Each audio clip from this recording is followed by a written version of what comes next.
নমস্কার বন্ধুরা, কেমন আছো? আশা করি সবাই ভালো আছো। আবার একটা ভিডিও নিয়ে চলে এসেছি তোমাদের সামনে। তো অনেকদিন ভিডিও আসেনি, এই জন্য খুবই দুঃখিত।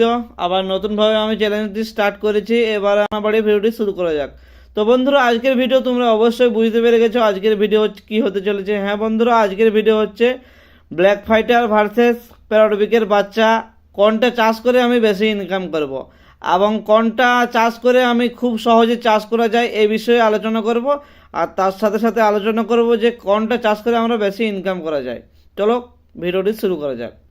তো বন্ধুরা, আমরা প্রথমেই দেখি ব্ল্যাক ফাইটার ভার্সেস প্যারোটবিকের যে বাচ্চা, কার বেশি দাম। তো অবশ্যই বন্ধুরা, আমরা বিশেষ করে যখন আমরা কোনো আসিল বাচ্চা বা প্যারোটবিকের বা ব্ল্যাক ফাইটারের বাচ্চা আমরা হাটে বাজারে বা আমরা এখন অনলাইনে বেচা কেনা হচ্ছে, অনলাইনে আমরা যখন কিনি তখন আমরা বিশেষ করে আমরা দেখি যে প্যারোটবিকের যে তার ঠোঁট কোয়ালিটি এবং নেজ কোয়ালিটির জন্য আমরা অবশ্যই ঠোঁট আর নয়েজ দেখি। আমরা যেমন ঠোঁট হবে আর যেমন নেজ কোয়ালিটি সেই হিসেবে আমরা দাম দেখতে পাই বন্ধুরা।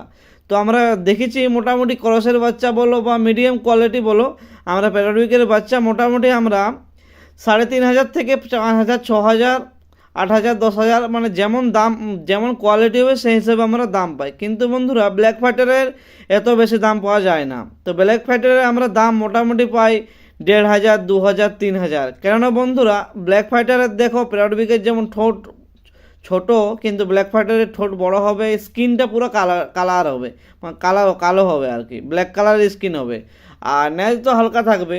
তো বন্ধুরা, আমরা কি দেখতে পেলাম যে আসিলের বাচ্চার দাম অনেক বেশি প্যারোটবিকের তুলনায়। তো বন্ধুরা, এখানে আমি অবশ্যই বলবো যে তুমি প্যারোটবিকের দাম অবশ্যই তুমি বেশি পাবে। 2 নম্বর আমরা দেখতে পাই পয়েন্ট। 2 নম্বর পয়েন্ট হচ্ছে যে খুব সহজে চাষ কোনটা করা যায়। তো বন্ধুরা, এক্ষেত্রে আমি বলি অবশ্যই ব্ল্যাক ফাইটার।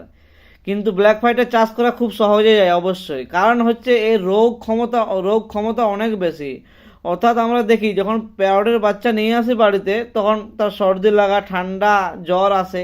কিন্তু ব্ল্যাক ফাইটারের বাচ্চা আমাদের দেশি মুরগি টাইপেরই হয়, মানে অর্থাৎ খুব সহজে রোগ না আসাই বলাই চলে। কিন্তু খুব সহজে আমরা বাড়িতে অ্যাডজাস্ট করা যায়। কিন্তু আমাদের ব্ল্যাক প্যারোটবিকের বাচ্চা যদি আমরা নিয়ে আসি, মেনটেন করে চলতে হবে এবং খুব যত্ন রাখতে হবে, মাঝে মাঝে তার ব্যবস্থা করতে হবে, ট্রিটমেন্ট করতে হবে। তো এক্ষেত্রে আমি বলবো ব্ল্যাক ফাইটারে অবশ্যই খুব সহজে চাষ করা যায়। আর 3 নম্বর পয়েন্ট আমি চলে এসেছি। 3 নম্বর পয়েন্ট হচ্ছে, ধরো তুমি প্যারোটবিকের বাচ্চা নিয়ে এসেছো বাড়িতে তুমি মোটামুটি 2.5 থেকে 3 মাসের বাচ্চা নিয়ে এসছো। একটা যখনই সাড়া বাচ্চা রেডি হবে, মোটামুটি 1 বছরেই ধরো 10 থেকে 11 মাস, 12 মাস প্যারোটবিকের একটা সাড়া মুরগির দাম হবে মোটামুটি 6 থেকে 5,000, 6,000। কিন্তু ব্ল্যাক ফাইটারের এখানে দাম হবে ম্যাক্সিমাম 4,000, 5,000। তো এখানেও প্যারোটবিকের দাম একটু বেশি পাবে তুমি। আর 4 নম্বর পয়েন্ট হচ্ছে যে ফাইটিং অর্থাৎ লড়াইয়ের জন্য কোনটা বেস্ট। তো বন্ধুরা, এক্ষেত্রে কিন্তু লড়াইয়ের জন্য বেস্ট হচ্ছে ব্ল্যাক ফাইটার।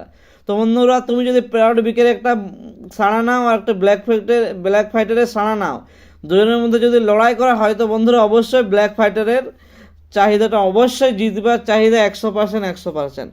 কেননা বন্ধুরা, ব্ল্যাক ফাইটারের মুরগির লড়াইয়ের প্রবণতা খুব বেশি প্যারোটবিকের তুলনায়, এই জন্য। তো বন্ধুরা,